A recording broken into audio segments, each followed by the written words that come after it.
नमस्कार, मैं doctor Bhargav Raut, Pathofast lab Pune का चीफ पैथोलॉजिस्ट और आज हम बात करेंगे anti hepatitis A virus IgM antibody test के बारे में। दोस्तों, जब किसी को हेपेटाइटिस ए वायरस का इन्फेक्शन होता है जो सिर्फ कंटेमिनेटेड फूड या पानी के द्वारा होता है खाने पीने के थ्रू, तो इसके खिलाफ लड़ने के लिए हमारी बॉडी एक प्रोटीन बनाती है। ये प्रोटीन इस वायरस को मारती है, खलास कर देती है, ख़त्म करती है और हमारे बॉडी को सुरक्षित करती है। इसका नाम एंटी एचएवी आईजीएम ऐसे होता है।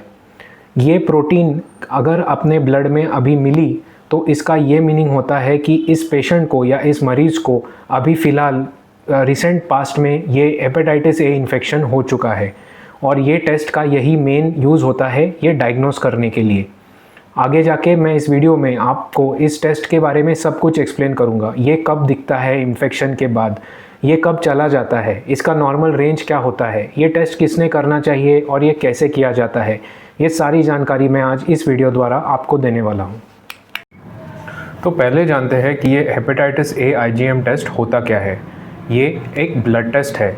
इसमें आपका ब्लड का सैंपल लिया जाएगा और लैब में टेस्ट किया जाएगा। ये क्या मेजर करता है? ये हेपेटाइटिस ए जो वायरस रहता है, ये एक वायरल इन्फेक्शन होता है जो जैसे मैंने आपको बताया खाने पीने से आपके बॉडी के अंदर आता है। उसको डिटेक्ट करता है कि क्या ये गए 6 महीने में आपको ये हुआ है या नहीं। 6 महीने के बाद इसका ये टेस्ट का यूज़ कम हो जाता है क्योंकि 6 महीने के बाद ये जो चीज़ चेक करता है आईजीएम एंटीबॉडीज़ वो अपने आप कम हो जाते हैं और ये हमें हेपेटाइटिस ए का डायग्नोसिस कंफर्म करने के लिए भी हेल्प करता है क्योंकि हेपेटाइटिस ए में बाकी भी कुछ लक्षण दिखते हैं और उनके साथ अगर ये दिखा तो डॉक्टर को ये कॉन्फिडेंस आ जाता है कि यही आपको हुआ है, यही इन्फेक्शन है। तो ये टेस्ट पॉजिटिव कब होगा? आपको इन्फेक्शन होने के बाद कितने दिनों के बाद हमें ये टेस्ट में पॉजिटिविटी दिखेगी? ये इन्फेक्शन के साधारण 2 हफ्ते या 1 महीने के बाद पॉजिटिव दिखता है ब्लड में। ये 2 या 2.5 महीने के लिए ज़रूर पॉजिटिव रहता है। तो ये आपने इन्फेक्शन के बाद 2-3 महीने के बाद कभी भी टेस्ट किया तो ये दिखना चाहिए ब्लड में। ज़्यादातर से लोगों में ये 6 महीने के बाद अपने आप ब्लड से निकल जाता है। तो 6 महीने के बाद अगर आपने टेस्ट किया तो ये नेगेटिव हो जाएगा और ऑलमोस्ट सभी पेशेंट्स में 1 साल के बाद ये बिल्कुल नहीं मिल पाएगा आपको ब्लड के अंदर। तो ये टेस्ट कैसे किया जाता है, इसके लिए आपको क्या प्रिपरेशन करना है? ये इस टेस्ट के लिए कोई प्रिपरेशन करना नहीं है। ऐसे नहीं है कि आपको फास्टिंग में रहना है, वैसे कुछ नहीं है। आप ये कभी भी टेस्ट कर सकते हो। ये एक सादा ब्लड टेस्ट रहता है। इसमें लैब के टेक्नीशियन आपके घर में आके आपके हाथ के नस में सुई डाल के सिरिंज से आपका खून ले लेंगे। वो खून आपका लैब में प्रोसेस किया जाएगा एक मशीन पे। उस मशीन को हम इलेक्ट्रोकेमिकल एनालाइज़र ऐसे कहते हैं। बाकी के भी टाइप्स के एनालाइज़र होते हैं। इसमें से एक रिज़ल्ट आएगा जो एक नंबर रहता है और वो नंबर के हिसाब से हम इसको पॉजिटिव, नेगेटिव या इक्विवोकल ऐसे 3 टाइप के रिज़ल्ट देते हैं जो मैं आपको आगे समझाऊंगा। तो ये टेस्ट किसने करना चाहिए? सबसे इम्पॉर्टेंट लक्षण ये है कि जिसको हेपेटाइटिस होने की शंका है उसने करना चाहिए। तो हेपेटाइटिस के लक्षण जैसे पीलिया, आपको खाने का मन नहीं करता, आपके स्टमक के राइट साइड पे आपको ऐसे डल पेन होता है, आपको उल्टी हो रहा है, आपका स्किन का कलर येलो हो गया, आँखों का कलर येलो हो गया है, आपकी यूरिन बहुत डार्क येलो हो गई है, ये सारे हेपेटाइटिस के लक्षण होते हैं। तो अगर किसी को ऐसा डाउट है कि ये उनको हेपेटाइटिस है तो उन्होंने ये करना चाहिए। जिनको डेफिनेटली हेपेटाइटिस ए का एक्सपोजर हुआ है, यानी कि कभी कभी होता है कि कोई एजेंसी इन्वेस्टिगेट कर रही हो कि एक ही जगह खाना खाने के बाद 100 लोग बीमार है, 200 लोग बीमार है, तो समझो आपने भी उसी जगह से खाना खाया है।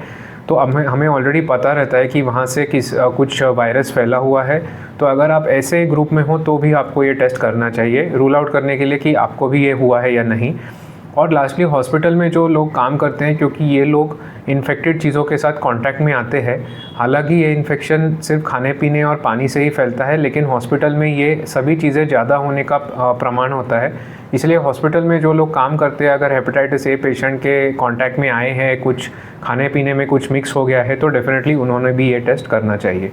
इसका सबसे मेन यूज़ ये होता है कि गए 6 महीने में आपको हेपेटाइटिस ए हुआ है क्या नहीं, ये कंफर्म करने के लिए।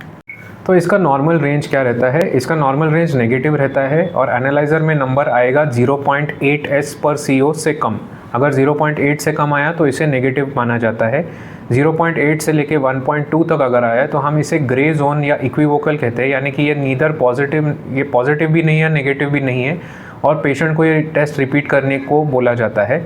और अगर ये 1.2 S/CO से आया रिज़ल्ट के ऊपर तो हम इसे पॉजिटिव मानते हैं या रिएक्टिव मानते हैं, यानी कि ये कंफर्म हो जाता है।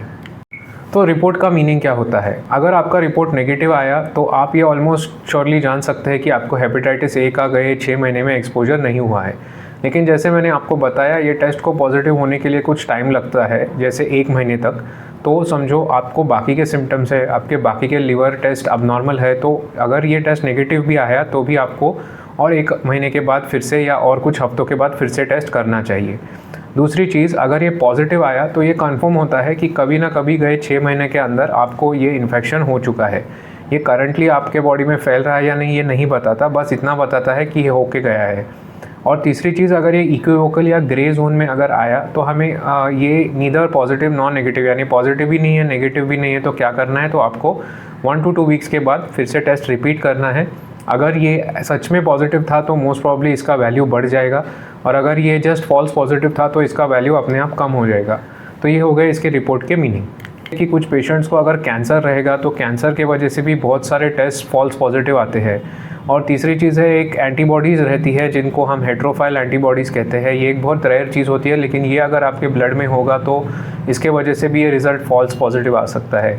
ये सारी चीज़ें डॉक्टर और लैब आपको एक्सप्लेन करेंगी। ये काफ़ी रेयर होता है कि ये फॉल्स पॉजिटिव आता है, लेकिन ये हो सकता है। और तीसरी चीज़, जो विंडो पीरियड रहता है इसका, जब ये वायरस का ये जो एंटीबॉडी है वो आपके ब्लड में ज़्यादा प्रमाण में नहीं बढ़ चुका है, उसी टाइम अगर आपने टेस्ट किया तो भी ये नेगेटिव आ सकता है, जिसे हम फॉल्स नेगेटिव कहते हैं।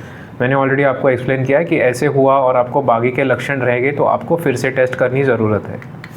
तो ये कौन कौन सी बीमारियों की जांच कर सकता है ये टेस्ट? ये बस एक टेस्ट की बीमारी का जांच कर सकता है, वो है हेपेटाइटिस ए इन्फेक्शन।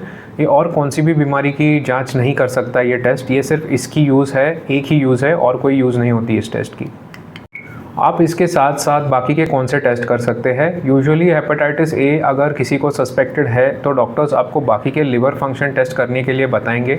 इसमें सबसे इम्पॉर्टेंट टेस्ट होता है SGPT या ALT टेस्ट, जो आपके लिवर को डायरेक्ट डैमेज कितना हुआ है वो बता सकता है।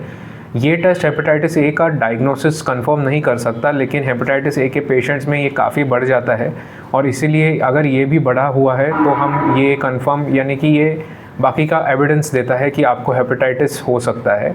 इसके साथ साथ आपको बिलीरुबिन का टेस्ट भी करने के लिए डॉक्टर बताएंगे। ये भी आपके लिवर फंक्शन टेस्ट में ही आएगा, जो एक सब ब्लड टेस्ट रहते हैं। इसके अलावा अगर डॉक्टर को 100% श्योर नहीं है कि ये हेपेटाइटिस ए है तो डॉक्टर्स आपको बाकी के हेपेटाइटिस के टेस्ट भी करने को बोलेंगे, जैसे हेपेटाइटिस बी का टेस्ट, हेपेटाइटिस सी का टेस्ट, और जो रेयर हेपेटाइटिस रहते हैं जैसे डी और ई, उनके भी टेस्ट आप कर सकते हो। तो आपको एक कंप्लीट हेपेटाइटिस पैनल करना चाहिए अगर डॉक्टर श्योर नहीं है कि इसका कॉज क्या होता है।